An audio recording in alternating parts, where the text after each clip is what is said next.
talks about the impersonalness of healing. Because if we believe that we are the healers, if we believe that there should be a right and a wrong outcome to a healing, if we even think about that it works through us, we're attached, we make it personal. And so I'm reading this and I'm just opening up to the truth of life, that life is whole, complete, and perfect just the way it is. It is whole. It doesn't need me to interfere with it. It needs me to look at it and observe it and witness it and play in it and delight in it and give thanks for it and accept it. Right? So I'm doing this and I'm really feeling this. And you know that where you get into a good book and you don't want any interruptions. You know, like you're moved right through the words into this feeling. Not even imagery, but this feeling. And I hear a thump on my window. I live in Bragg Creek. Big windows. Lots of trees. And I turn my head, and my dog's outside looking at me on the computer. We both turned our head at the same time, except she has more access to the bird that just hit the window. So I scream a command, leave it! Right? I dash outside, run around, and she's kind of nosing it. She's not doing the mouth thing, right? And so I take the bird very gently in my hands, and it's kind of got one wing like this, and its beak's open like this, and it's going, and I scoop the bird up. There's no resistance. And I take it. And then the thought comes to me, I'm just reading Joel Goldsmith, The 3 Principles of Healing. It's like synchronicity. So I sit down, and my first thought is, and check yourself, I can do this. It's like, oh, wrong, impersonal, right? We have such a connection with who we are and such a need to feel of value and to make a difference that we interfere with the laws of our own nature, which are the same laws as the laws of the universe, whole, complete, and perfect the way it is. Whether the bird dies, whether the bird lives. However, my dog gets full points. My dog is now relieved in my mind. It's paid, it's karmic. Its karma has come around, right? One bird dead, one bird alive. There we are. And it was kind of interesting to watch that process. The end of the story was the bird, in about an hour, put a towel, put leaves and everything, a little bowl of water. You know, it's going, what is this bowl? You know, I'm sure. It's my way, right, of doing what I could do. And I went out and checked on it about an hour later, and it had hopped off the towel, foreign matter, into the bush. And its eyes were open, and it was still panting, but just a little bit. I thought, okay, maybe had a concussion, stunned itself, whatever. And then I went out an hour later, and it was way under the tree, and I just blessed it, and it kind of looked at me. I like to think it did. And then it hopped into the base of a tree, into brush, where I think, in my mind, it just settled for the night, right? I don't know. I didn't look this morning. And I did not let my dog out either, because she knew that bird was out there somewhere. So, very interesting. And the reason I tell that story is because until we can embody the truth of our connection, and I'll use older terminology here, our connection as one in God, not with God, in God, we will have not this human journey that we like to put everything upon, but we will experience discord and disharmony.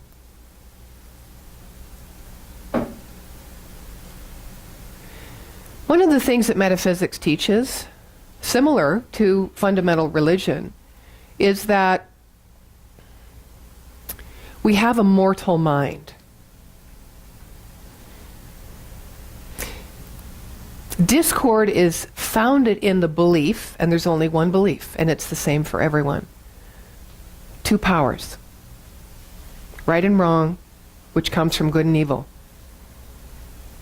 It's rampant. It's in the consciousness of this planet. Because we live in a material consciousness. We see object, We see objects, and then we have our thoughts and our experience. And even metaphysics teaches that.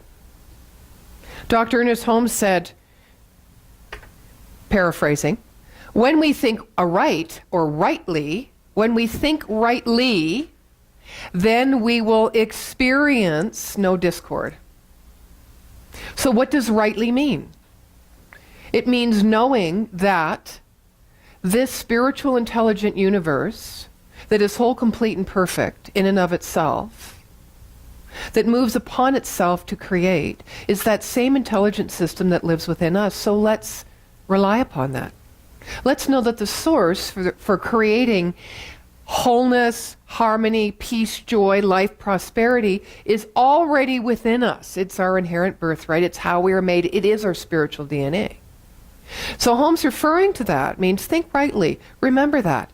And think upon that and dwell upon that and become that in all that you be. Be that. Act as if. Be that. Take that out into the world. When you write a check, what's the consciousness you write the check with? When you look at someone on the street who maybe is yelling profanities, how are you thinking about that person? When things come up against you in your life that cause you pain and sadness, what is your thought about that? Does your thought separate you from that person? That experience you might be having right now? Or the experience that you've had before that leads you to believe you are who you are? What is your thought about that? Think rightly, or think aright. I believe that's what he meant. But even in that word rightly, right thinking, what's the opposite? Wrong thinking, which leads us to believe that we can think in wrong ways. So herein is the issue. If we are one as God, and God, or this divine intelligence, or this divine mind, is whole, complete, and perfect in and of itself, and is loving, and has everything in it it needs, so we don't have to do anything for God. God needs nothing from us, because it's complete. So we have to pay attention to ourselves, right? So if this is true,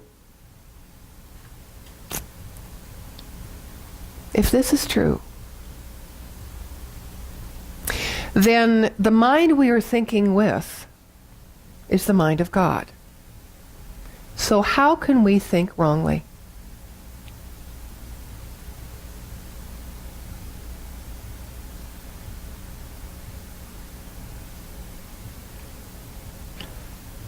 Breathe. Truly. Now, in this moment, I can imagine what you might be thinking. What would life be like if you adopted, embraced, and practiced this idea? Well, one thing I could tell you for sure is that you would start embracing your humanity, and you wouldn't put it off somewhere in file 13. And you wouldn't try to deny yourself things. And you wouldn't self-criticize, and you wouldn't punish yourself. You would glorify yourself. Would that be egotistical? Depending on what you were thinking as you were doing that. If you're thinking like Judy's song lyrics proposed, that I am you and you are me and we're one in unison, then as you glorify yourself, you glorify your brother. As you love yourself, you love your brother. There is no separation.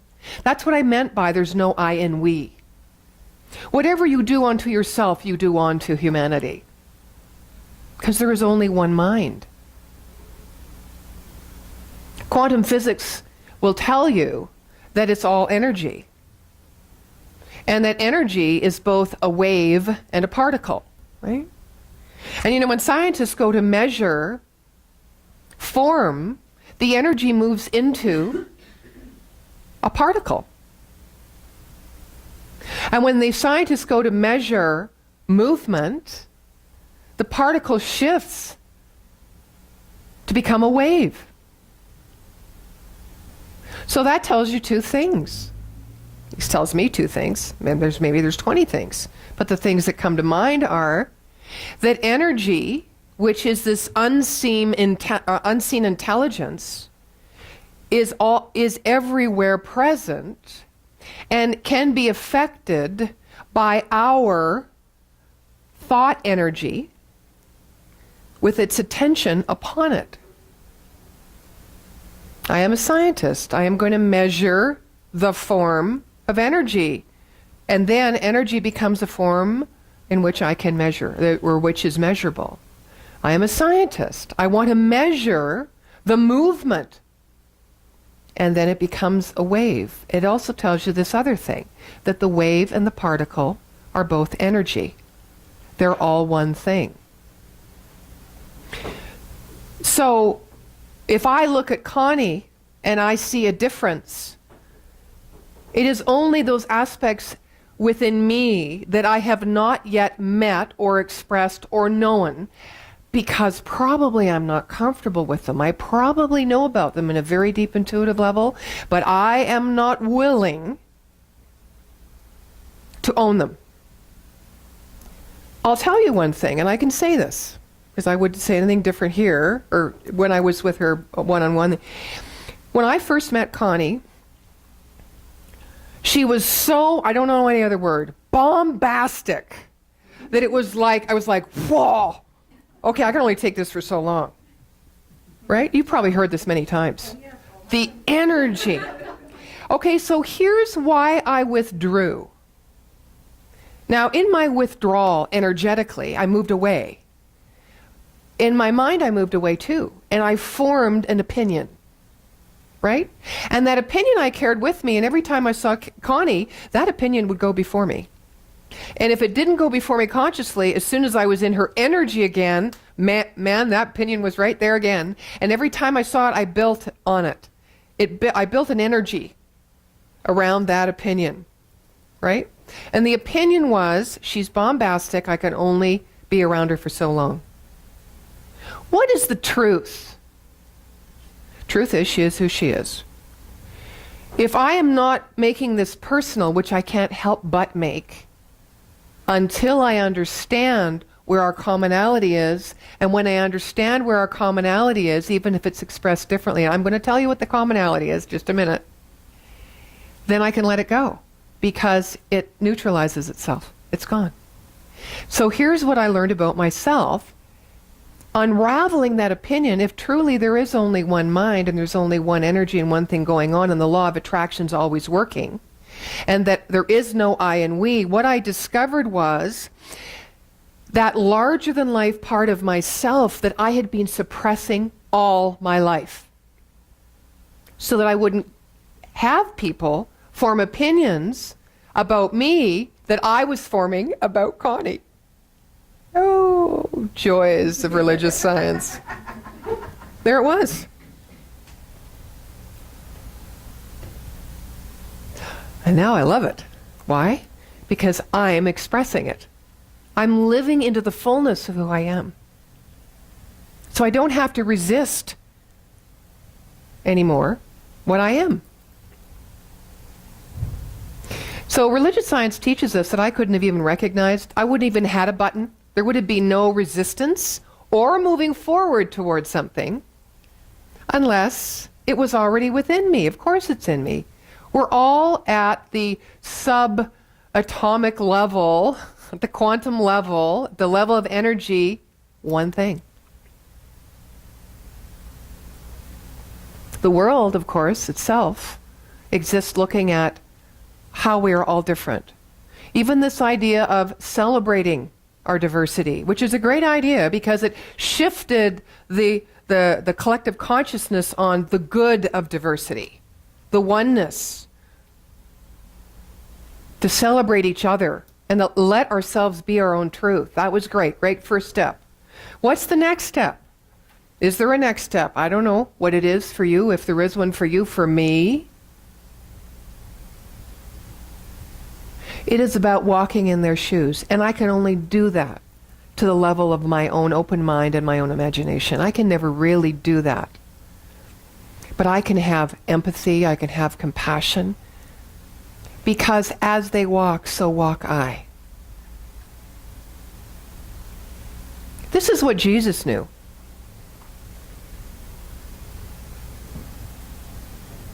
Jesus knew this oneness. And that's why, although many have purported that the whole point of Jesus suffering on the cross was to help us to know that in order to gain recognition and absolvency, we must too suffer. But truly, truly, Jesus went through in the physical world that death, and it needed to be horrific because he rose again. That to me is the story. We rise again. Look at us. Look at us. Look what we've been through in our lives. How many different challenges and traumas and times did we each expect we'd never pull through, or this one's going to do it for me. But you know, there's something in us that knows a greater truth. And so this teaching just helps us open up to explore what that is and how to activate that. I'm going to tell you a story. It's called The Rabbi's Gift. The story concerns a monastery that had fallen upon hard times, once a great order, as a result of waves of anti-monastic persecution in the 17th and 18th centuries and the rise of secularism in the 19th. All its branch houses were lost, and it had become decimated to the extent that there were only 5 monks left in the decaying mother house.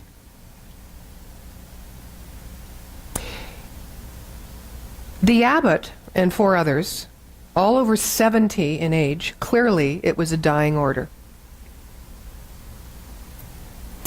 In the deep woods surrounding the monastery, there was a little hut that a rabbi from a nearby town occasionally used for hermitage.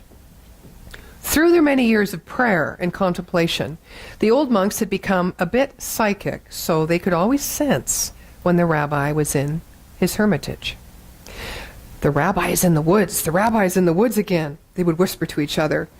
As he agonized over the imminent death of his order, it occurred to the abbot at one such time to visit the hermitage and ask the rabbi if by some possible chance he could offer any advice that might save the monastery. Well, the rabbi welcomed the abbot at his hut, but when the abbot explained the purpose of his visit, the rabbi could only commiserate with him. "I know how it is," he exclaimed. "The spirit has gone out of the people. It is the same in my town. Almost no one comes to the synagogue anymore." So the old abbot and the old rabbi wept together.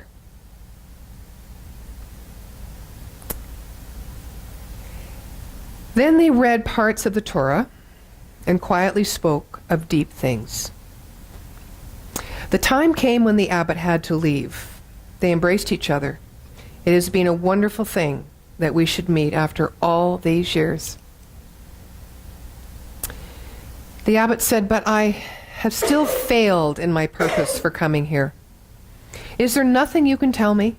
No piece of advice you can give me that would help me save my dying order?" I want to stop the story here for a moment. If you are going through change in your outer conditions of life, then you must be going through inner change, because it moves from in to out.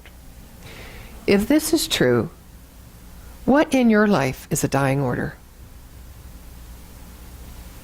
What are you moving away from? What is shifting? Perhaps what are you struggling against in the change of what is happening? Or perhaps what are you rising within with a little bit of excitement or enthusiasm in this time of release? This is the season, isn't it, too? Where everything is given back to the earth. Should but we give everything back to that source of life within us. "No, I am sorry," the rabbi responded. "I have no advice to give. The only thing I can tell you is that the Messiah is one of you. When the abbot returned to the monastery, his fellow monks gathered around him to ask, well, what did the rabbi say? He couldn't help. The abbot answered, we just wept and read the Torah together. The only thing he did say, just as I was leaving, it was something kind of cryptic, was that the Messiah is one of us. I don't know what he meant. In the days and weeks and months that followed, the old monks pondered this and wondered whether there was a possible significance to the rabbi's words. The Messiah is one of us. Now, could he possibly have meant one of us monks here at the monastery? If that's the case, which one? Do you suppose he meant the abbot? Well, yes, if he meant anyone, he probably meant Father Abbot. I mean, he's been our leader for more than a generation. On the other hand, he might have meant Brother Thomas. Certainly, Brother Thomas is a holy man. Everyone knows that Thomas is a man of light. Certainly, he could not have meant Brother Elred. I mean, Elred gets crotchety at times, but, come to think of it, even though he is a thorn in people's sides, when you look back on it, Elred is virtually always right. Often very right. Even though he's a thorn in people's sides, when you look back on it, he's often very right. Well, but maybe the rabbi did mean Brother Eldred after all. But surely it's not Brother Philip. Philip is so passive, a real nobody. But then, almost mysteriously, he has the gift for somehow always being there when you need him.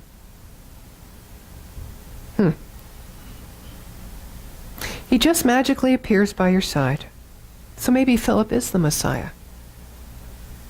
Of course, the rabbi didn't mean me.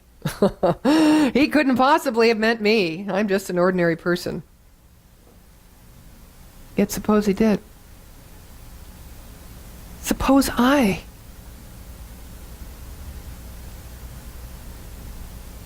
am the Messiah. Oh God, not me. I couldn't be that much for you, could I? As they contemplated in this manner, the old monks began to treat each other with extraordinary respect. On the off chance that one among them might be the Messiah, and on the off chance that each monk himself might be the Messiah, they began to treat themselves with extraordinary respect.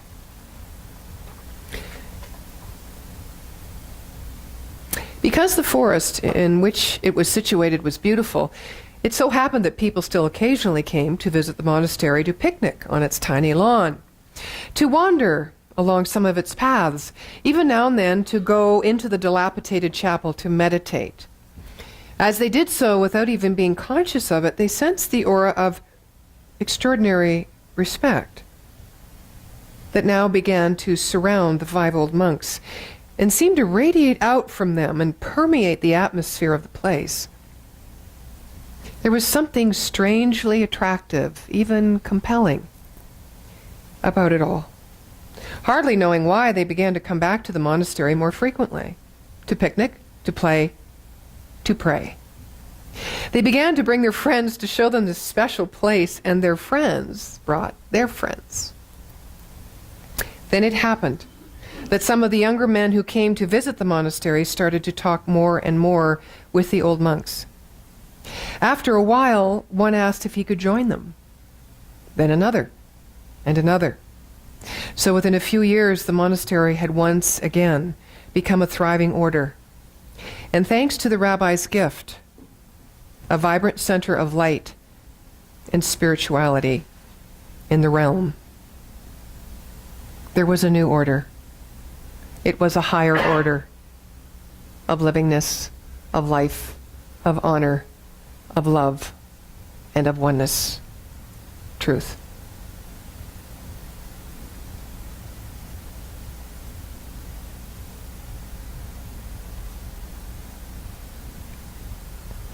We cannot prepare the table with things of the earth.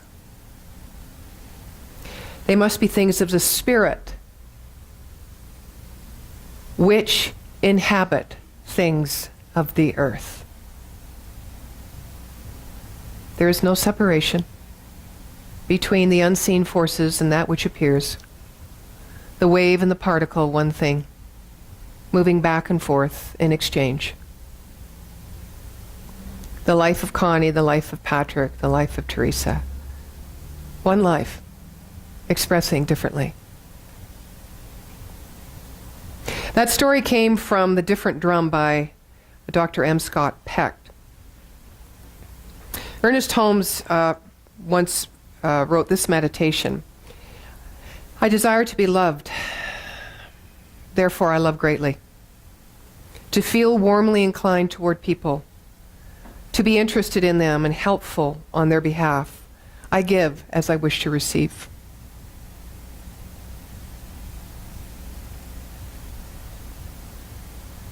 So, what is your mantra? Is it warmly inclined, interested, and helpful? What is your mantra today, right now, in this moment? Is it God and I are one? There is only one? Is it I see, as in namaste, I see the divine in you, and I honor that, as I see it in me? We cannot see it in another if we can't see it in ourselves. We cannot see it in ourselves if we cannot see it in another. It is one thing.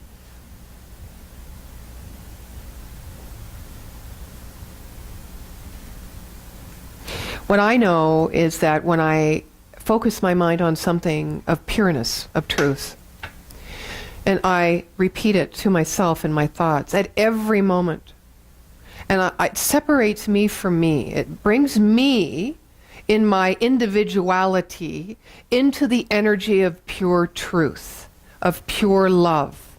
And when I am there in the feelingness of that, I no longer have thoughts of myself as being different, being separate.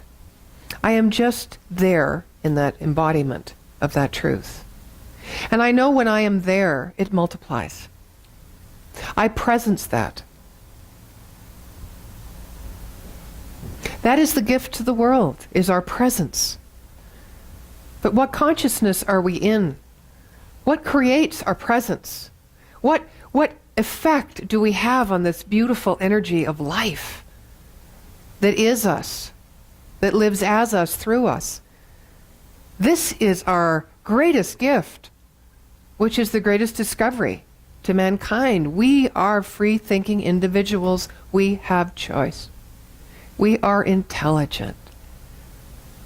Not just this much intelligent for some and that much for others. As is the spiritual universe intelligent, so are we.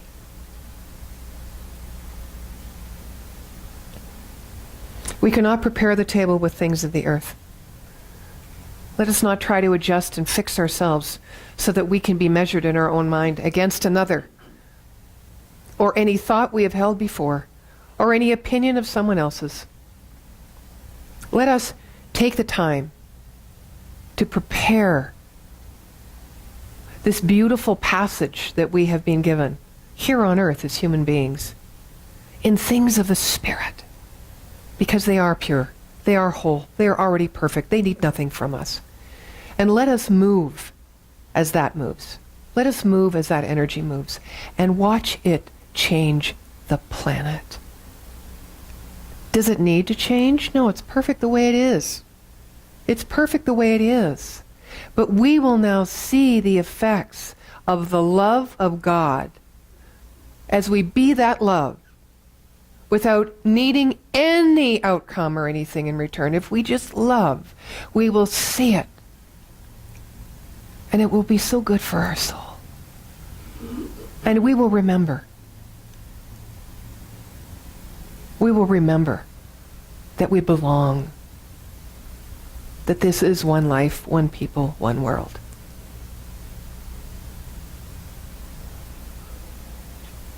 The Messiah is among us.